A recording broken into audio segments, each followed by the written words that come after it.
Everyone, welcome to the Bottle Works. I'm Angela, I'm the director here. Thank you for coming out tonight and supporting Bottle Works and supporting Joe. Gallery talks are a great way to learn a little bit more about the exhibits, a little bit more about the artists, so I love when we have gallery talks. Some quick housekeeping, please help yourselves to food and drink throughout the night. This is very kind of informal, casual, we want you to enjoy yourselves, so help yourselves there. Restrooms are back that way if you've never been here before. I just want to thank the staff and anyone that volunteered to help us put these shows. Putting these exhibits in are a huge endeavor. This is over a week's worth of just non-stop working on these exhibits. So thank you to staff volunteers, and a huge thank you to Joe for sharing his time and talent and just his love for the work. It looks great in the space and we're happy to have it. I'm going to give you some quick background on Joe, and then I'm going to turn it over to him because he'll be a lot more exciting than myself. Joe's a self-taught assemblage artist who uses industrial artifacts to create functional art. He has a great interest in industrial heritage, especially that of steel and mining coming from southwest Pennsylvania. One of the things I really appreciate is while he uses the pieces, he very rarely cuts or compromises them. So a lot of what he does is gluing, screwing, and welding, but he tries to keep the integrity of each piece.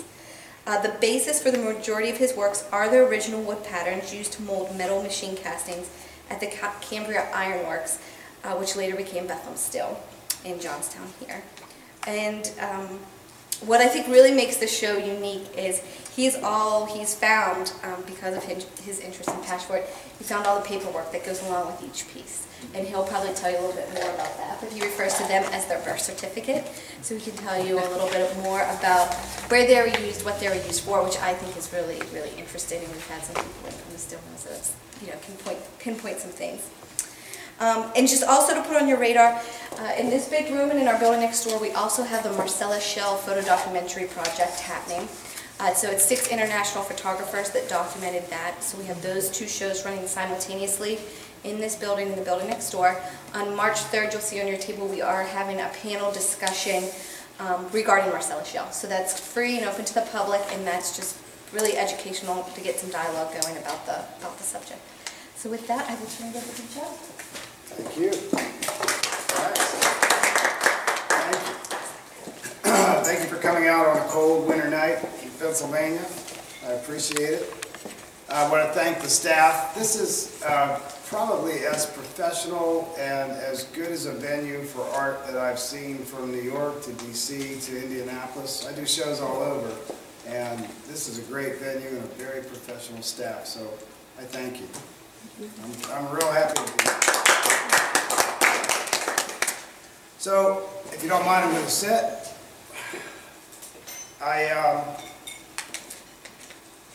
I'm real happy to be in this particular town, in this gallery, doing this show, because I would really like to see my pieces stay around here.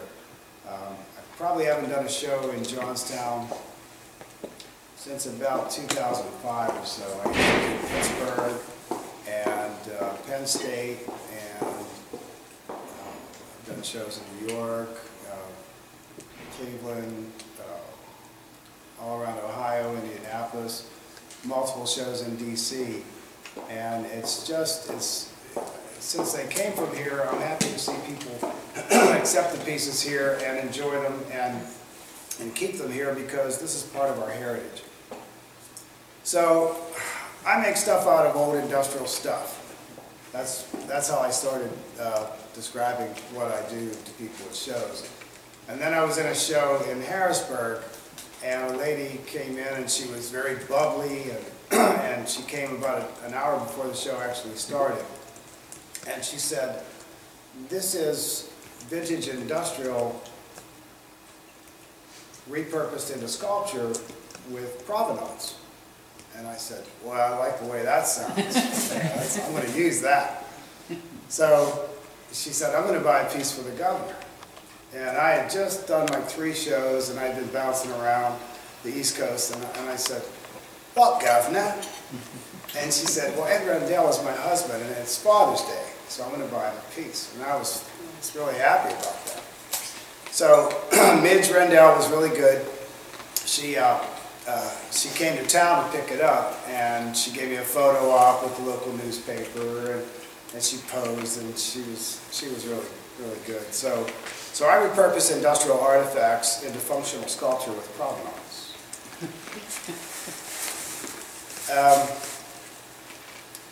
I have a lot of other parts that I've brought home from steel mills and paper mills, coal mines, different industrial sites that I call on when I was with Westinghouse Electric Supply. So I would go into these plants and I would look at a site where I was going to install a piece of electrical apparatus, and the electrical engineer would take me down and show me this site. And on the way I would get a tour, and I loved to tour these old plants. It was so cool to see this heavy machinery doing its thing, and the clanging and the banging, and turning things out, and people were everywhere doing their jobs, and the sirens were going off, and things were happening. And the neat thing was, I was allowed in that building. When I was a kid, I used to go into all the industrial buildings around Brownsville, Pennsylvania, and the Mon River area, and they were abandoned, and usually they were stripped. And sometimes they were accompanied by an angry guard. So here I was allowed in this plant. I could get a tour, and if something was in the way of the equipment that I was installing, I would ask about being able to take it home. So I would make a little tip for tat. I would give them a break on the contract if I could take some of those artifacts home, which they thought I was crazy. So I would leave, and my headlights would be pointing in the air because I had things in the back of my car that were too heavy for a car. But still, I'd bring them home, and I'd put them somewhere around the house. And eventually, it grew, and I would have more pieces than I could handle, so I would have to find some place to store things.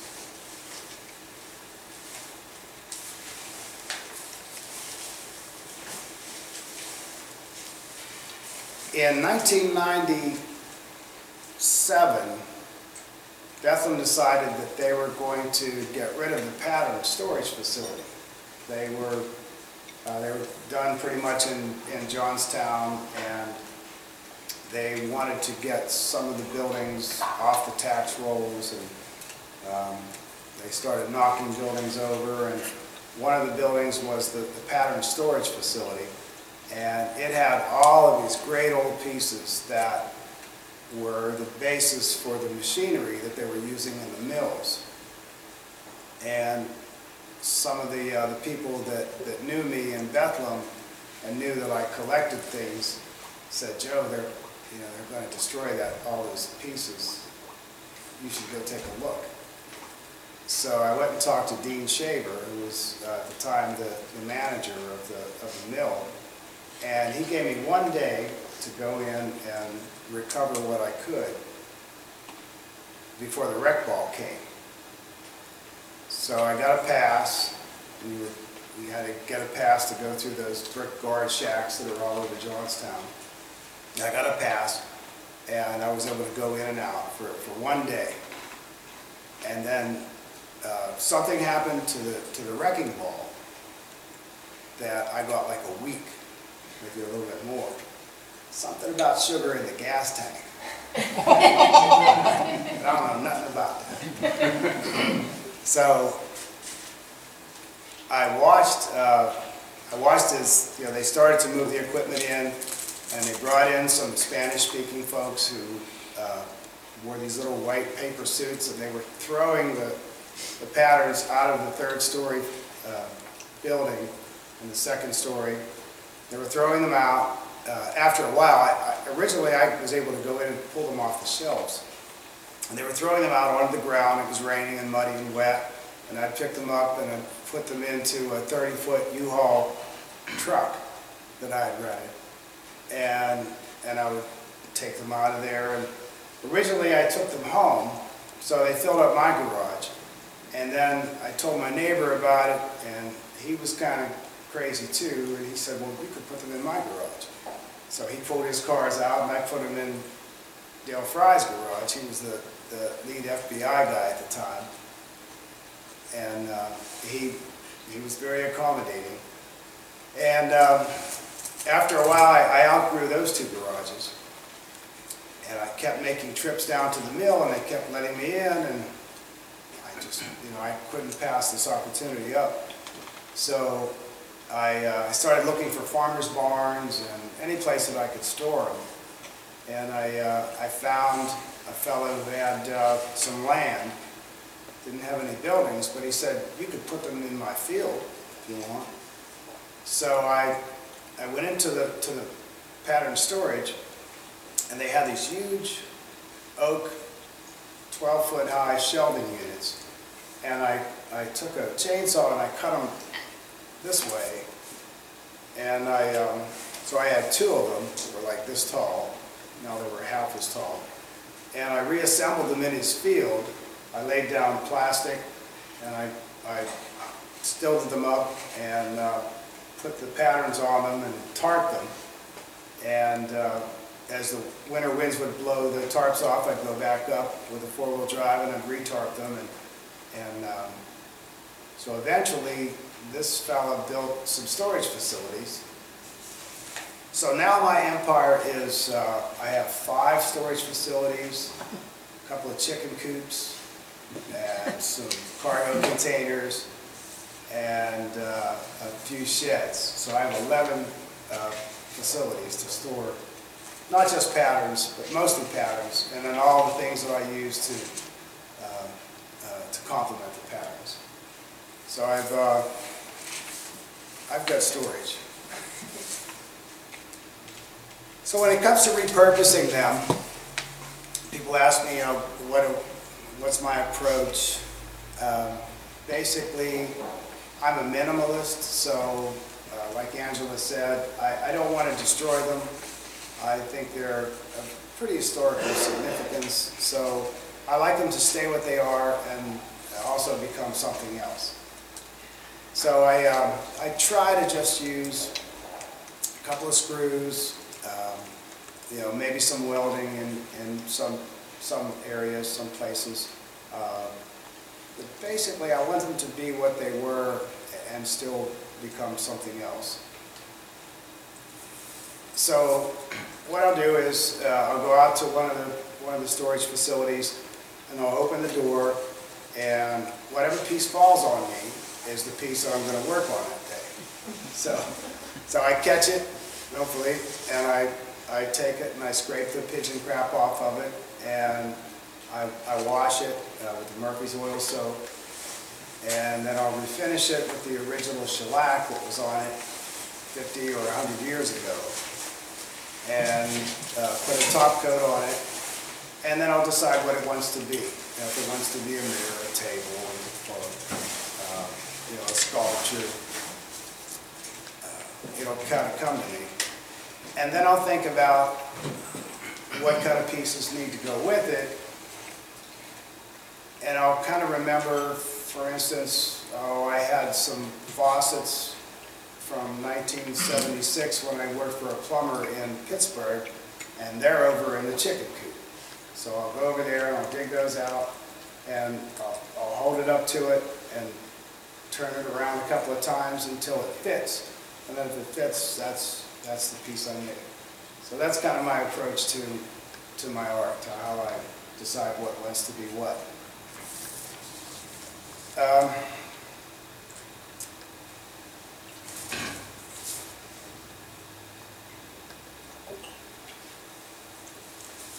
The history of the mill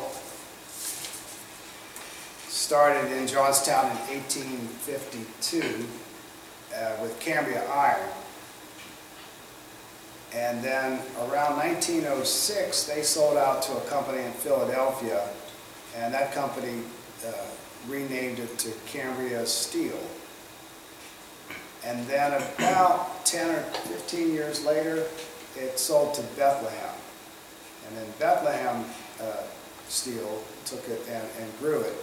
But the original Cambria Ironworks, which is right across the river, is where all of these pieces were carved.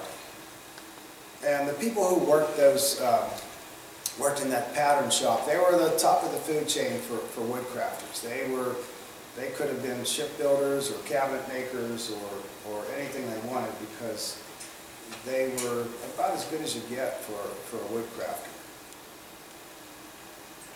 All those buildings are pretty much intact. They knocked over the pattern storage facilities, but the carpentry shop where they carved these pieces is still there. The foundry is still there. So the actual plant, the blacksmith shop, a lot of those pieces have been, buildings have been preserved and are still there. So, if you want to visit them, I think that there'll be some opportunities through JAHA, through the Johnstown Area Heritage Association.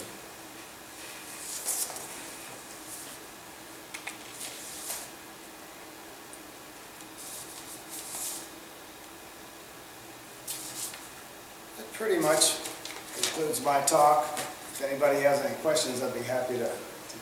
Yeah. Hey Joe, these artifacts were used in the steel making process at one time, correct? Right. What use would they be to a consumer like me to buy one? Just to say that, hey, that was used to make a certain item in the mill. Well, do you mean as they are now, or just if you would take a raw piece and say, well, I would like to go back and use them for their original purpose, which was to sand cast? Well, we know we can't use them for their original purpose, so technically I guess I'm asking, like, I see all these artifacts on the wall. In one way or another, they were used in the steel making operation, right? Right. But, and what a lot of people don't get, and maybe I'm veering off the track, but a lot of people don't get that these are wood, and the steel mill was a hot operation, and it was dangerous, and it would wear these pieces out. I was going to ask you that. Why wouldn't the steel burn these pieces out? That's okay, so we're on the same track. So what they would do with these pieces is, and I always try to simplify it by telling people, when you go to the beach and you push your hand down in the sand, you make that impression, and you pull that out. If you get a little bucket and mix up some mud and pour it in there and let it dry, at the end of the day, you'd have a mold of your hand. So your hand was the pattern, and you pull it out of there, and now it's not involved in anything anymore, right? So when you pour in the mud and it solidifies, it dries, that's the piece that you would subject to the heat and the rigors of the steel mill. So they would shove these pieces down into sand, and they would pull these pieces out, put them over in the pattern storage, and they would pour in 3,000 degree approximately iron or steel, and that's the piece they would get. They would get the likeness of these originals in steel or iron, sometimes brass. So these are the originals. With one original like that, you could make 5, 10, or 20, 50 of the iron piece that they wanted to render out of those originals. And I get that question all the time. It's, how could those stand up, to the environment? Yeah. And they didn't have to. They'd shove them in the sand. So to further give you an example of the way they would do things, they had something that looked like a suitcase, and if they wanted my head out of iron, some people say it is, they would cut it. They would carve it out of wood, cut it in half, and they would put this half in this side of the suitcase and this half in this side of the suitcase, push it in, tamp that sand until it got like cement, the consistency of cement, right? Pull those two wooden pieces out, put them on the shelf, close that suitcase up, and then pour in 3,000 degree iron in there, and boom, you've got that exact likeness out of iron. So that's why the wood never had to see any of the heat or the abrasion or the pounding of the steel.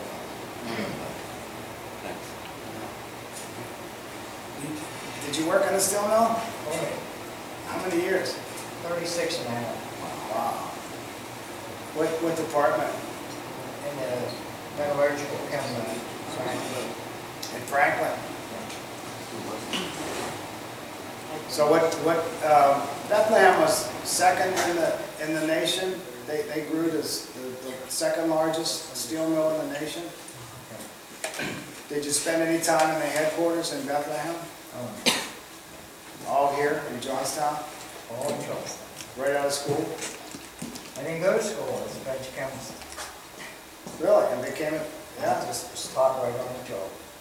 Well, it's like a lot of the pattern makers. They had a high school education, and they could do the geometry, and yeah, they could cut the mustard. They were able to make these things that today you probably would have to have a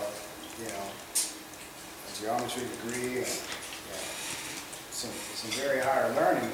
So you learned on the job? Oh, yeah. I learned right, well, not right on my high school, but pretty close. So do you remember the term Charlie Bethlehem? Oh, yeah. So that was like Uncle Sam. That was like the personification of Bethlehem, right? It was Charlie Bethlehem. I think it came from Charlie Schwab. Because he owned it. I'm not sure, but I think it's. Because Charles Schwab owned it for a while. When was that he owned it? Like in the 20s? Yeah, there was a period of time where it was Cambria Steel, and then there's an unbelievable history, a guy named Rep Loggle. It was Millville Steel. He beat out, I believe, Morgan and Schwab. He basically sold it 6 months later, I think, to Schwab, and he made $25 or $30 million. It was one of the first leveraged buyouts, and he was, lived in Westmont, and I think he started as a, I forget. He came from a fairly humble background, but he was a very, very successful businessman. But yeah, he beat some of the titans of American business and made millions off of it. He knew they were trying to buy it and beat him to the punch. Amazing. Yeah, it's anyway, well, I think everyone should thank you for preserving all this stuff, first of all, Joe. Very well. I think it's awesome that someone appreciates this. Because how long would it take them to make a mold like this? Just what's in front of you? I've been to shows, and pattern makers will come up to me and say, well, I can make that. If you want, I'll make that. And something like this is a lot of lathe work, even though it looks pretty intricate. It's a lot of machine work. Most of these were machined. They weren't so much hand carved as machined. But I'm just kind of remembering what a guy told me, looking at different patterns.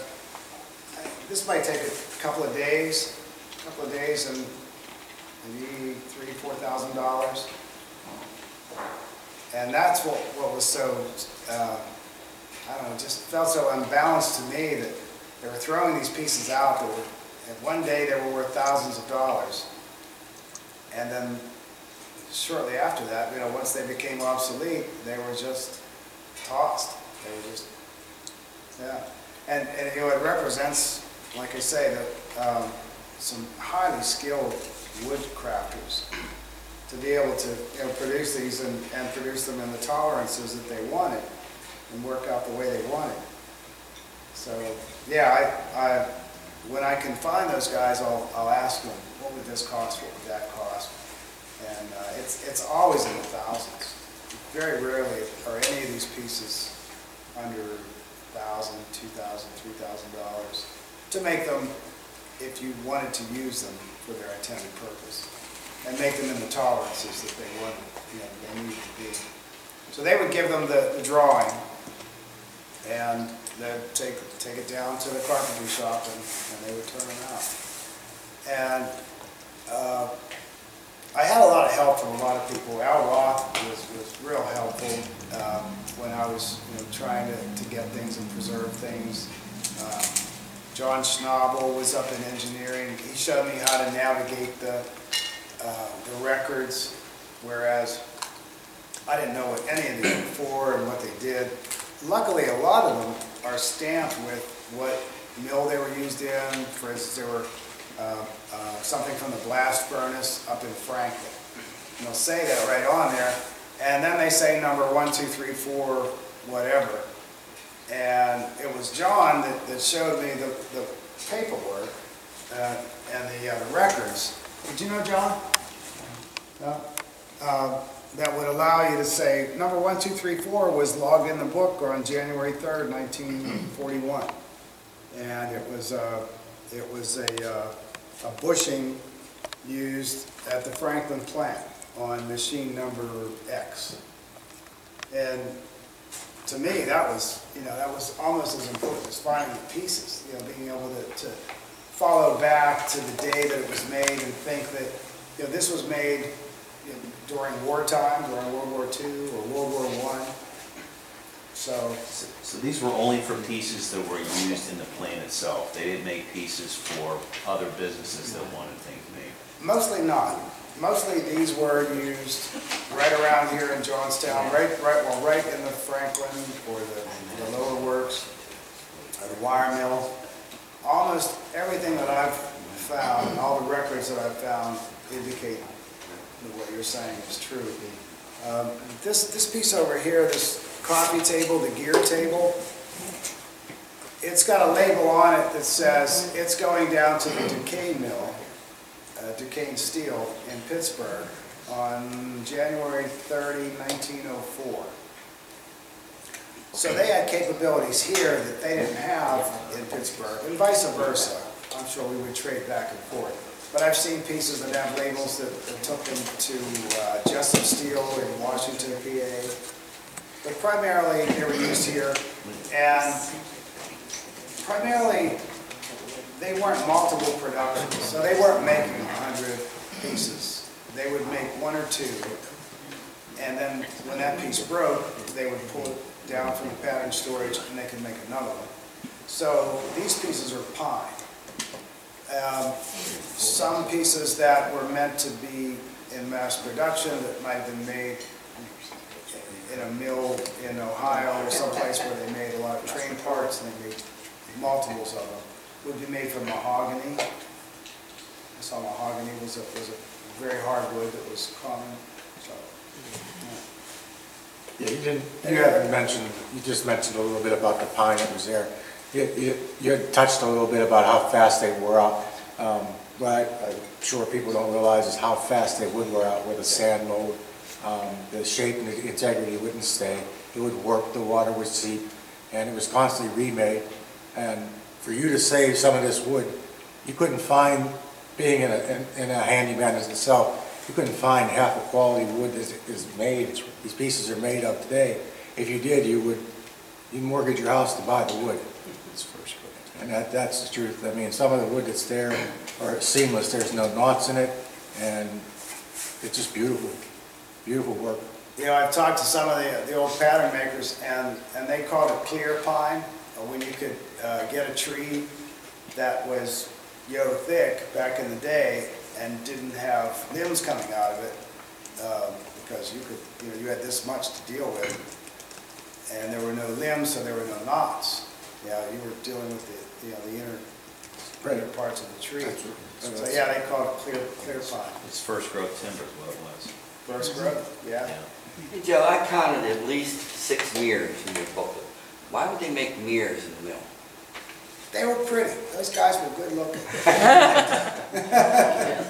He makes the mirror. The other question is, one day you sent me a copy of one of my dad's pay stubs when he worked for C&DL Railroad, which was a subsidiary of Bethel. May I ask where you found that? That, I think, was a yard sale. And I know what your concern is. That's amazing. That had Social Security numbers on it. Yeah, I know. But people brought everything home. People brought stuff home from the mill, and I would, I'd go to yard sales and auctions and whatever I could to find pieces to complement what I have to try to keep things authentic, and keep them. I like things to go together. Like the welding helmet over there. That's from the mill, and of course the base of it is a pattern. And I'm always digging and looking for things that'll work. When you got all these pieces, was there a lot that just got still thrown out? I mean, how much did you put a dent in what was in that warehouse? The records that I had started at 10,000 in 1893, and they went to 136,000 by 1990. And I might have 1,500, maybe 2,000 left. And the rest of them, they brought that huge, I call it a wreck ball, but it was a huge claw on tracks. And as the Spanish-speaking folks would throw the pieces out of the buildings, they would crush them and put them in a railroad car. And I understand they went up to Park Hill and were buried. So there's probably several thousand left, and probably 120. So there were what, 126,000? Probably 120,000 in the landfill destroyed. Yeah. So I put a dent in it, but not much. Yeah. And I was glad to get what I could. Like I say, I kind of ran out of time. Ran out of places to put them. Started thinking about what's it going to cost me to keep these things, because I've been keeping them since '98, and like I say, still have a lot. I started doing, Your Honor. You were talking about how much was in landfill, how much went to landfill, and then you filled the land itself. Yeah, like I say, probably 120,000 pieces worth of landfill. It was just amazing. Oh, so I ran out of places to put them. I just ran out of storage places and started thinking about what it's going to cost me to keep them, and will somebody really appreciate them and really enjoy them if I do keep them, and where are they going to go from there? What's going to happen? So I kind of backed off, and I ran out of time. Dean Shaver was very very accommodating. He could have said, you can't come in there, because now it's all about, well, the lawyers, can't let you in there because, the insurance company doesn't allow it. They don't want to have to pay if someone gets hurt. And you can understand that. But I remember, I just kept going in there with those trucks. And I hired a bunch of guys from Baracca's bar. Anybody remember Baracca's? Yeah, I figured those are knowledgeable people. So I gave them $8 an hour, which was better than minimum wage, better than they were making in there. A couple of beers. Yeah, and a couple of beers. And I remember pulling out of there with pieces on the roof of the truck, strapped to the top of the truck. And I found this guy. I pull up this old lane, and there's a guy on a lawn chair in a camo hunting outfit with a red tassel cap, and he's kind of like sunning himself on this cool fall day. It was like he was getting a tan, maybe like from here to here he was getting a tan. And I said, do you know who owns this place? Because he looked like a vagrant. He had a long beard. And he said, yeah, I do. And I started telling him about what I wanted to do, and I wanted to preserve Johnstown history. And he's the guy who said, yeah, put him in the field out there. You can put him in the field.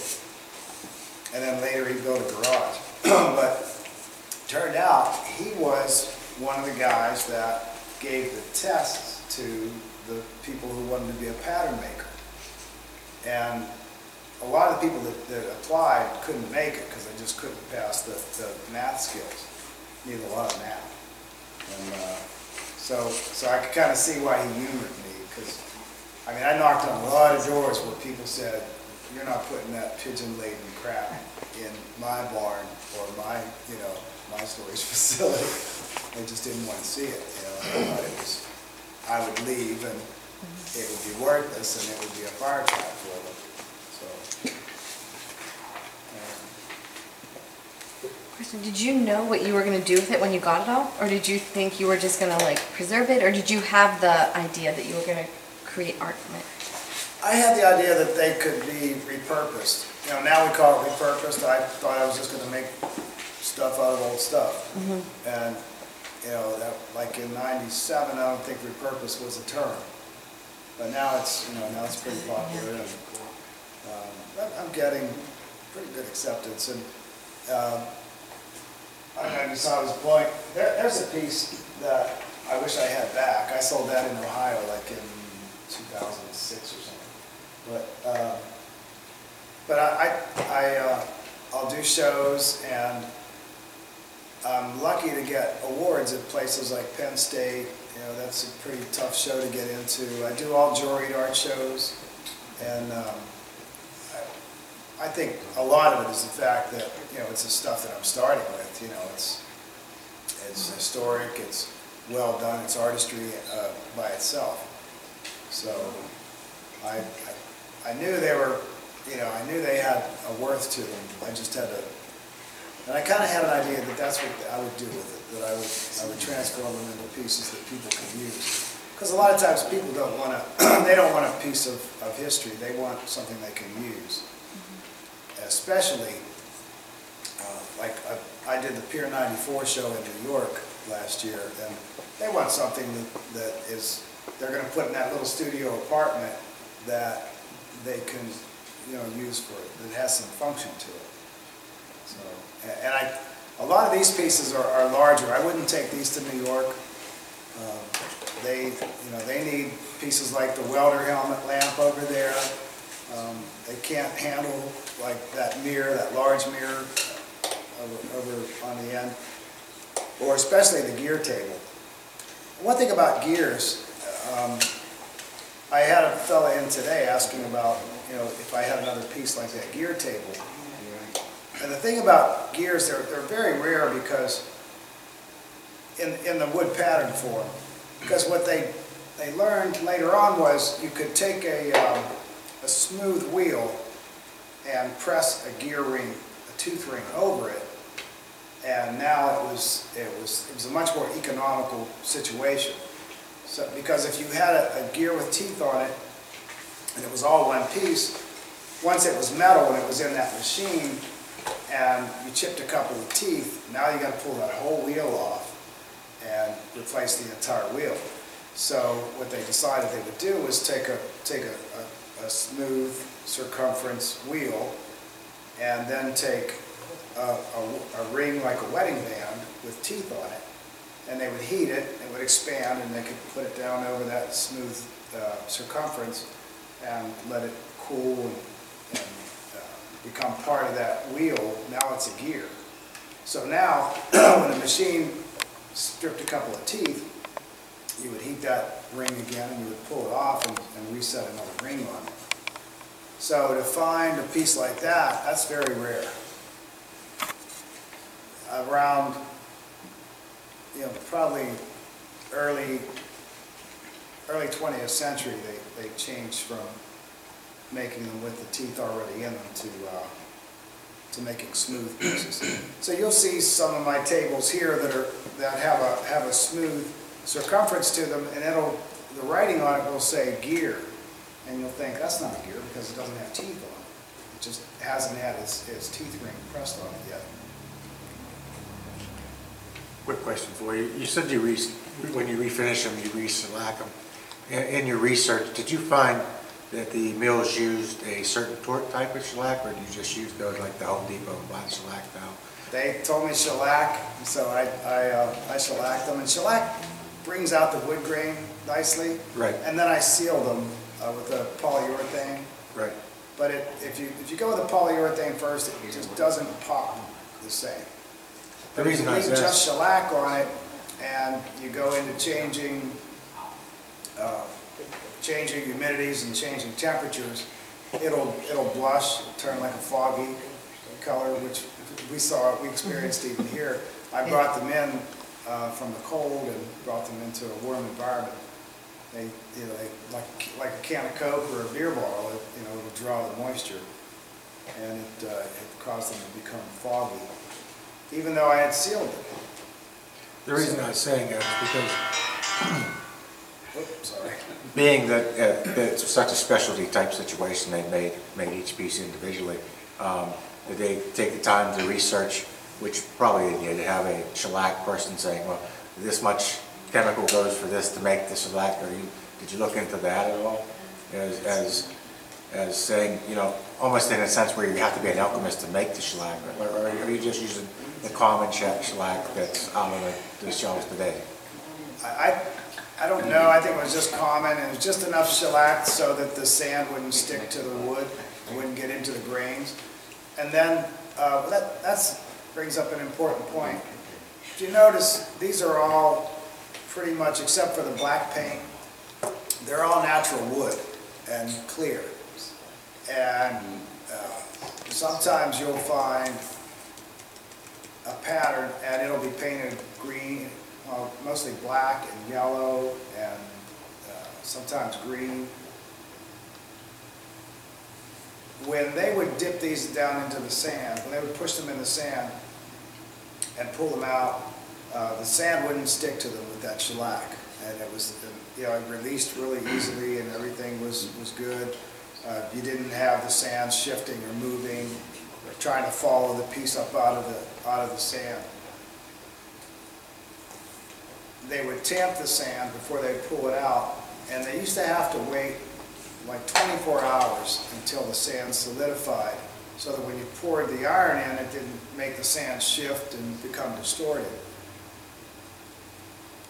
They didn't like waiting 24 hours. So somebody said, well, if we mix some epoxy with this sand, they discovered that you could pull the wood out, and in an hour, that sand was like cement, and you could pour.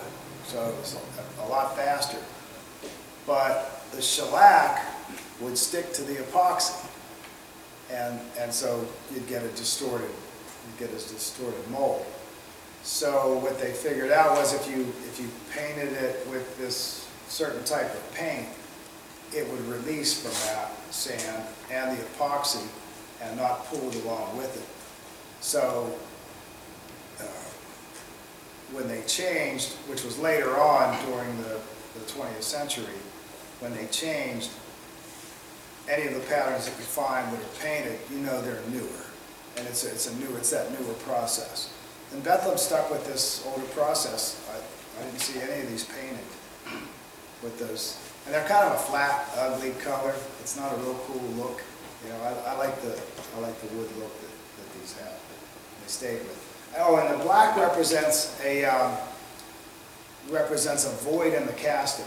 So when I said you go to the beach and you shove your hand down in the sand and you pull it out and you pour in the wax or whatever, the mud, and you get that likeness of your hand.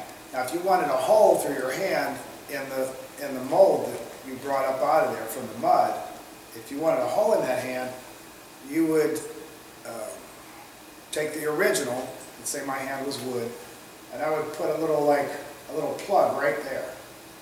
Like over here, this piece, this door with all those little plugs. See all those little black plugs underneath the lights? Anyway, so like here are some. There's some little black plugs here. So now when I would shove this in the sand and pull it out, the sand would have 4 holes in it that would accommodate a little pillar. And they'd take sand and then roll it up. And they had some, even in this sand, they had some type of, not epoxy, but something to make it gel, so you could make like a little finger out of it. And stick that finger down in that little impression in the sand those little plugs made, right? So now I have an impression in the sand, and I have a hole in there, and I stuck this little column down in that hole, and it's sticking up like this. So when I pour in the iron or the mud or whatever, it has to go around that little column that I stuck in there, that little like dowel rod. And whenever the mold solidifies and you pull it up out, you tap out that sand that was in the hole, and you have a hole in the middle of that hand. So anything, whenever you see something black here, you know that there was a void in this mold. So when this came out, it had a hole here, and it had a, you know, this was all void. And it wasn't necessarily a void all the way through, because this would be in two pieces. But that's what the guys who worked in the mill told me about that. Because I would learn a lot of this as I would talk to the guys who were still there, but a lot of it I learned from the guys who had the experience that would come to my shows and see what I was doing and say, well, do you know about this? And you know what this does? And I learned a lot from just from folks that worked the plants. Because just about everybody had they had a foundry. And, in a town of any size, they had foundries. It was a common way of doing stuff. Before machining. After the sand was poured and metal solidified and poured the metal out, was there much machining involved to make it, on a gear, it has to be smooth, it has to be perfect? From what they tell me, yes, especially with tolerance, things like that. I mean, I would imagine it was, but I never really thought much about that. They had the machine shop. It's the sort of the massive building behind the carpentry shop, and yep, that's where they would machine it. And I suppose that's why it was so close to the foundry. The carpentry shop is right there by the machine shop, is right there by the blacksmith shop, so they were all close. They didn't have far to travel. And then they would just take them and put them over in that big 3-story building. It was like, seemed to me, as I recall, it was maybe 50 yards long. There were two of them, 2 buildings, and they were next to each other, and they were throwing the pieces out into the middle of the buildings towards the end. At first, I was able to go in and pull them off the shelves. Now, I remember one night I was down there. It was raining and cold, and I lost my cell phone. And it was like one generation away from bag phones. Anybody remember bag phones? Because I had gotten this cell phone. It was probably this big. It was like a Dick Tracy thing. And I lost it, and I had to go back down and have somebody call me and try to find that phone in the rain. It was like 40 degrees and raining and muddy, and I thought, oh, I've got to pay for this phone. And I found it. But I was down there at all hours, because I was still working at the time at Westinghouse. And I would do this like in the evenings and on the weekends. I would get these pieces. So, and I used to get some looks, from people like, you're saving what? What are they? What do they do? They couldn't do anything anymore. They're obsolete. Well, thank you very much, Joe. I think we'll let everyone take a look around, and if anyone has any questions about bottle works or anything that Joe and I can answer, feel free to ask us, and thank you. You're welcome. Thanks for coming out on a cold night.